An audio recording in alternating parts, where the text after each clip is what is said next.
বিপ্লবীরা চান বিপ্লবের স্বীকৃতি, সেই সাথে চান ৭২-এর সংবিধানের বিলুপ্তি। তাই তো ফ্যাসিবাদী ব্যবস্থার বিলোপ এবং নতুন রাজনৈতিক বন্দোবস্তের দাবি নিয়ে ৫ই আগস্টের পরও নানা কর্মসূচি নিয়ে মাঠে আছেন তারা।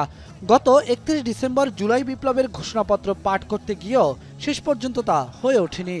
সরকারের পক্ষ থেকে ঘোষণাপত্র প্রকাশের আশ্বাসে আশ্বস্ত হয়ে মার্চ ফর ইউনিটি থেকে ১৫ দিনের আলটিমেটাম দেন বিপ্লবীরা। তবে এবার সরকারের বিরুদ্ধেই তাদের অভিযোগ, জুলাই বিপ্লবের ঘোষণাপত্র নিয়ে গড়িমসি করছে অন্তর্বর্তী সরকার। তাই ঘোষণা আসলো নতুন কর্মসূচির। জুলাই বিপ্লবের ঘোষণাপত্রের সমর্থন আদায়ে আগামী ৬ জানুয়ারি থেকে ১১ জানুয়ারি পর্যন্ত গণসংযোগ কর্মসূচি ঘোষণা করেছে বৈষম্য বিরোধী ছাত্র আন্দোলন ও জাতীয় নাগরিক কমিটি।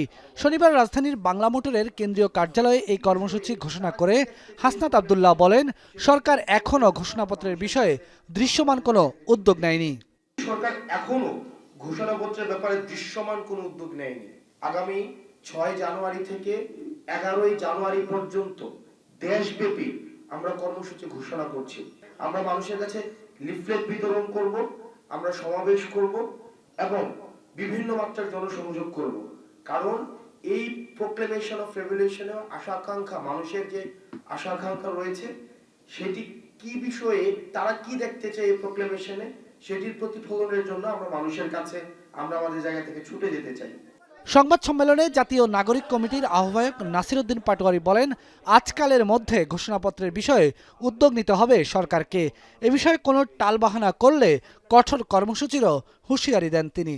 আজকে বা কালকে অতি দ্রুত সময়ের মধ্যেই সরকার জনগণের সামনে কার্যত একটি দৃশ্যমান উদ্যোগ গ্রহণ করুক, রাজনৈতিক দলগুলোকে ডাকুক।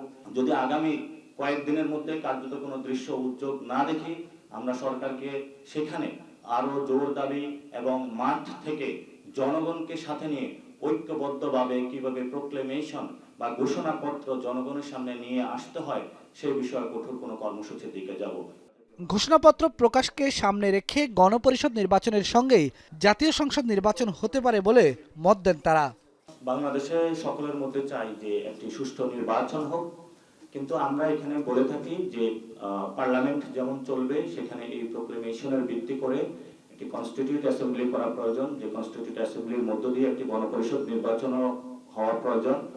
যে এই গণপরিষদ নির্বাচনের মধ্য দিয়ে জনগণের ভাষা একসাথে হলো গণপরিষদে লিখিত হবে এবং জনগণের সকলের একটি অধিকারের জায়গা থেকে আইন তৈরি হবে।